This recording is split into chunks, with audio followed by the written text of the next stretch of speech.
Kia ora and welcome to Talking Dairy. I'm your host, Jac McGowan from DairyNZ. It's great to have you with us.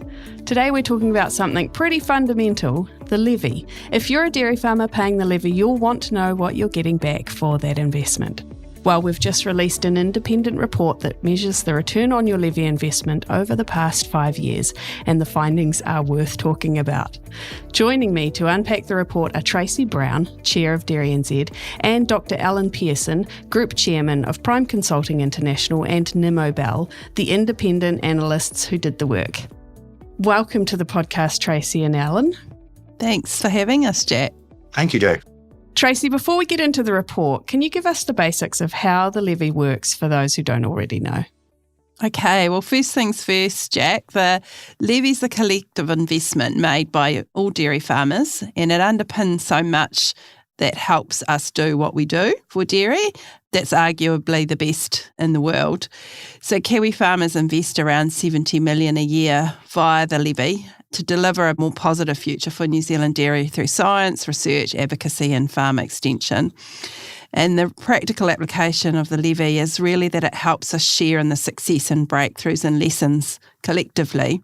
So it allows farmers to pool the resources and knowledge and to share the cost of on-farm solutions. And our research is really sort of future focus. It means DairyNZ can provide a clear and really united dairy voice that helps us move towards more practical policy and the government currently supporting the primary sector. And you've just released this independent return on investment report. It feels like quite a significant piece of work. What prompted it? And has DairyNZ done this before?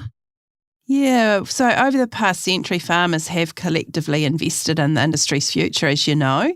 That's included for the last almost 2 decades via the DairyNZ levy. So DairyNZ's vision is to ensure that the levy is the best investment for every New Zealand dairy farmer. Earlier this year, when we went out for the levy consultation, farmers asked for increased transparency around how that's invested, Jac. So that's really what this piece of work is about. But the DairyNZ board commissioned this economic analysis through Nimmo Bell to measure DairyNZ's return on investment from the milk solids levy since the year 2020. It's independent and it does show a strong return on that collective investment. We really want farmers to know that we've got their backs today and for future challenges because the world's changing really fast, and that's why we need to continue doing this collective sort of investment in science and other research to help us keep ahead and help us with responsible dairy. Yeah, and I mean, the way that farmers collectively have invested and worked together since inception is the envy of many industries, and we should keep doing that. So, Alan, tell us about Nimmo Bell and your approach to this review. Nimmo Bell's one of New Zealand's leading economic analysis and advisory firms. It's a subsidiary of Prime Consulting International, and we specialise in the primary sector.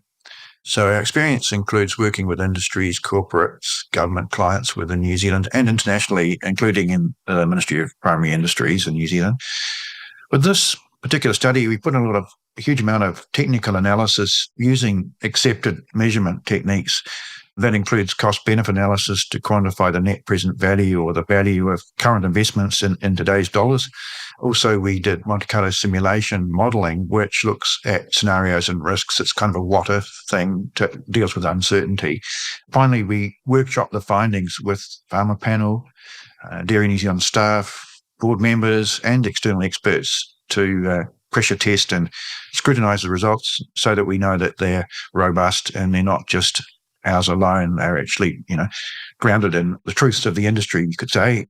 So the review studied 92 of DairyNZ's larger initiatives out of a total of 179 projects that DairyNZ had on the go during the 6-year period that we studied, which was 84% of the total investments made by value. Obviously, they're a very high strike rate in terms of the coverage of total investments. Oh, so it sounds like a very comprehensive process and not a lot of stones left unturned if you were looking at 84% of the investment we'd made. What did you find, Alan?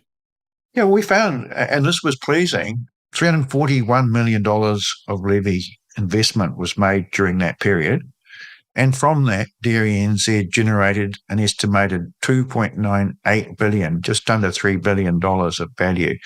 So that equates to 26 cents per kilogram of milk solids collected over that period, and it's more than a 7 times return on the investment. There are two contributors to that gain, or the value added. One is productivity gain. So that's farms being able to produce more efficiently, more quantity, more value, if you like. 45% of the return was in that area of productivity gains. And the other 55% was in cost avoided. So that's value created where if you hadn't made the investments, the industry would have effectively gone backwards and incurring costs that it didn't need to incur. So ways of mitigating potential costs that could otherwise have occurred. Can I just check, was the 26 cents per kilogram of milk solids, was that over the period that you looked at, or was that per year? That's for every kilogram of milk solids collected during the 6 years. Okay. So 7 times return is effectively equated from the fact that dairy farmers paid during the period 3.6 cents per kilogram of milk solids produced as levy. And you got 26 cents back. The difference between 3.6 and 26 is 7.22 times return for every kilogram of milk solids. So you can see that's a pretty solid return. Individual farmers would have benefited differently from the different initiatives, but everybody would have benefited by some of the initiatives overall. I see. And how does that kind of return compare to return on investment on other investment options? Well, I'd say it's extremely good, particularly in the context of an industry that's very mature, you can say. So getting productivity gains in an industry that's already very mature is a big challenge. This shows a lot of creativity, a lot of innovation and well-targeted investments to actually drive that value. All right. Well, Tracy, let's come back to you. Can you tell us about some of the big hitters in terms of return on investment? Yeah, thanks, Jac. Can I just say that the report was really pleasing and reassuring to receive from the board's perspective. But some of the biggest hitters were the initiatives that really help farmers with productivity, profit, resilience, and which effectively pushed back on some of the economic and regulatory pressures that we're facing. And that's whether it's, through pragmatic policy or whether it's been through sustainability actions. So that included the 22 initiative to support farm profitability, which were things like dairy-based benchmarking, the Step Change project, which a number of farmers have been involved with, and that's helped them adapt to regulatory pressures. Our work across the low-end systems, a better freshwater and climate policy, development of good management practices in regions with specific issues. And there's also been a lot of collective investment in biosecurity. Excellent. Back to you, Alan. Nothing's perfect. What did the report identify as areas where DairyNZ could do better or improve? We identified 4 main areas. I think the first one is you've got to keep driving the value, and that means driving uptake. Obviously, some of these innovations, especially on the productivity side or adaptation to climate or to other challenges, when they're new, they take a while for people to really understand and implement. So there's an ongoing journey here to drive value from the investments that have been made, along with making new investments, and that's getting broader uptake. You mean farmers taking on the research or the solutions that have come out of DairyNZ? Yes, 100%. It's about extension work. It's about understanding. It's about the fact that farmers learn from farmers a lot of the time as well. So getting enough proof of concept on the ground as a starting point, and then from there, getting more and more people to adopt those new ways of doing things, seeing the value, and that overall drives value up exponentially over time. The second thing is that clearly some of the work, particularly like one that we saw very evidently, was milking time act called MATS-T.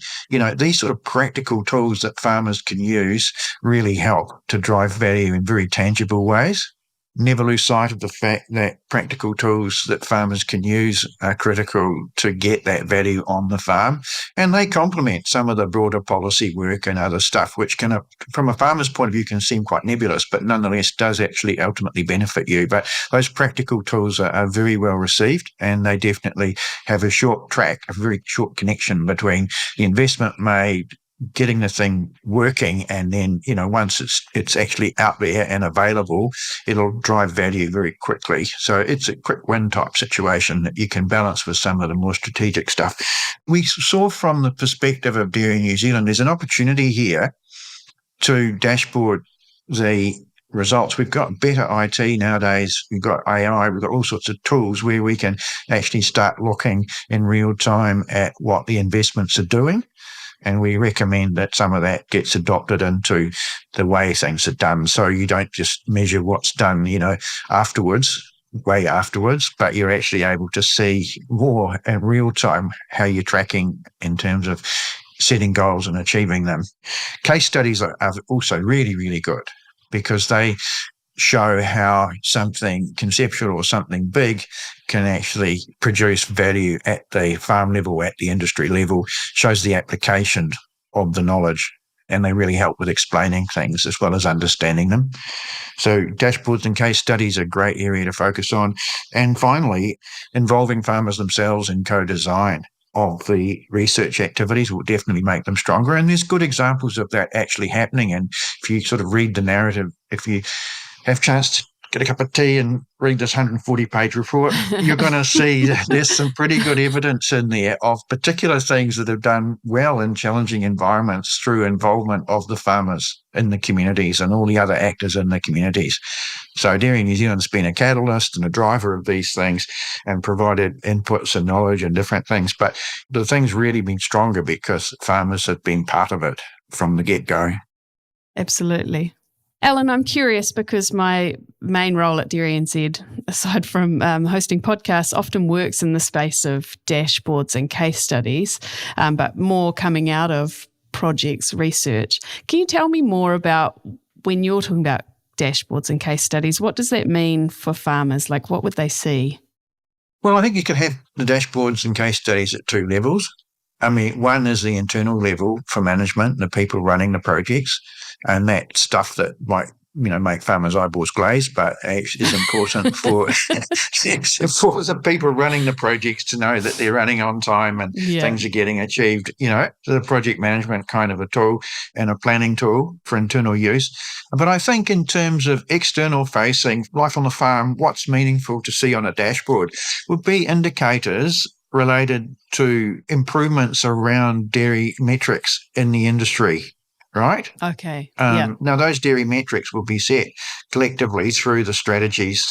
Dairy New Zealand's organised itself with 9 strategic themes now, and we clustered these projects initiatives in the 9 strategic themes. So there are clearly key performance indicators that go with those 9 key strategic areas, and being able to see progress and understand what's driving the progress. So seeing the progress comes from the dashboard, right?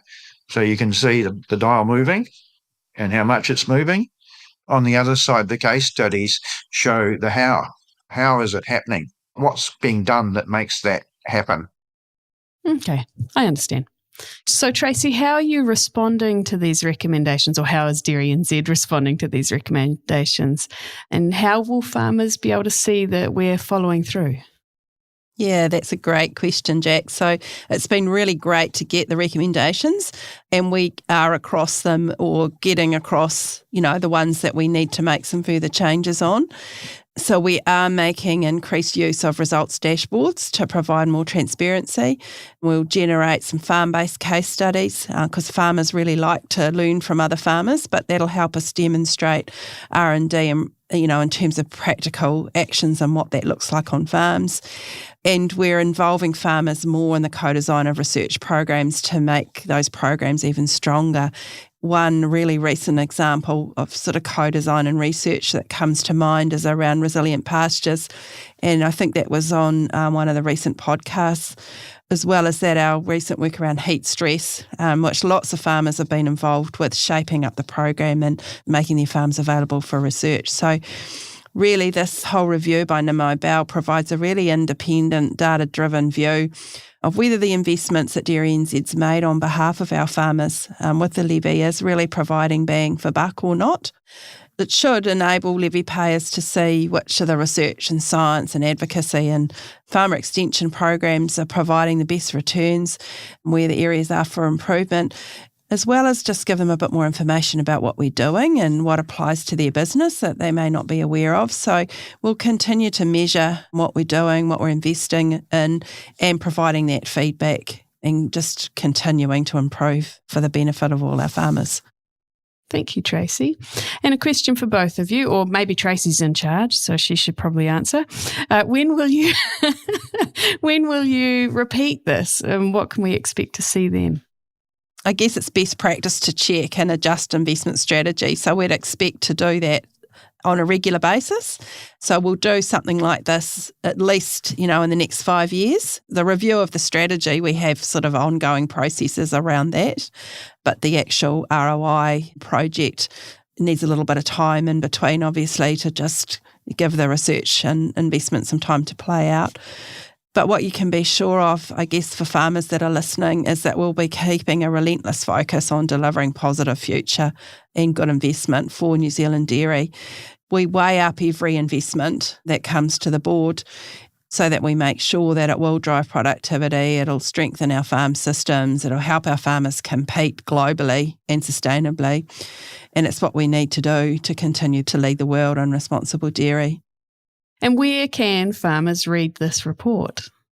Well, there's a full 140-page report, which is excellent, thanks to Nimmo Bell. And then our team have pulled together a summary report as well that's also available. They're both on our website, of course, at dairynz.co.nz/levy. Brilliant. So there you have it. There's some solid numbers showing where your levy investment's been going and what it's been returning. A couple of things that stood out for me, that 26 cents per kilo return, that's more than 7 times your money back. And also that commitment to keep measuring and improving how the levy's invested and keep up that transparency. Both the full report and a summary are available at dairynz.co.nz/levy if you want to dig deeper. There's some interesting detail in there about projects you might not realise your levy has been funding. Thanks to Tracy and Alan for walking us through this today. Thanks for listening, and we'll catch you next time. Mā te wā.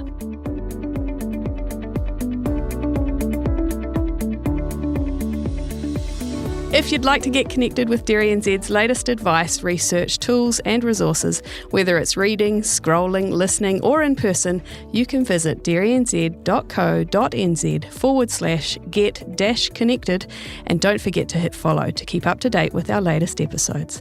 As always, if you have any feedback on this podcast or have some ideas for future topics or guests, please email us at talkingdairy@dairynz.co.nz. Thanks for listening, and we'll catch you next time on Talking Dairy.